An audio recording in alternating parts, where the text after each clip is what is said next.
kabilets. Today we're going to cook fried chicken and these are my simple ingredients: egg, flour, salt, and seasoning, and of course black pepper. So let's start cooking na, or marinating. We'll start marinating. We'll put the egg, only one egg, isang egg lang po yung ginamit ko. And then next is the flour. Hahalo-haloyin lang natin. Yun lang, ganun lang po kasimple ang ating recipe for our fried chicken na I'm sure magugustuhan ng mga chikitings. So, i-marinate natin siya bago natin siya i-fry. So, mga mamshi, papshi, o kahit sino po, napakasimple lang pong gawin ito. I-mix together lang natin yung mga ingredients.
Flour, pepper, and salt, and the seasoning.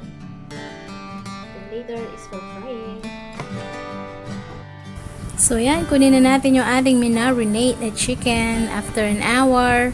Pwede rin magdamag if i-marinate nyo, mas masarap siguro nun. Pero ito, it's frying time na.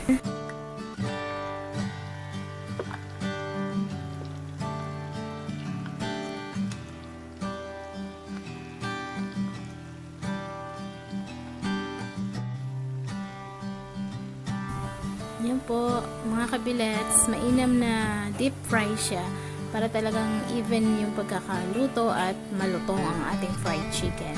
So, yan po. That's so simple. Pati ingredients, easy lang.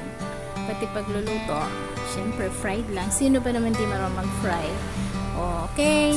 So, sigurado magugustuhan to ng mga anak nyo. So, it's ready to serve na. Come and eat, mga kabilets. Thank you for watching. You do have a great day now. Bye-bye.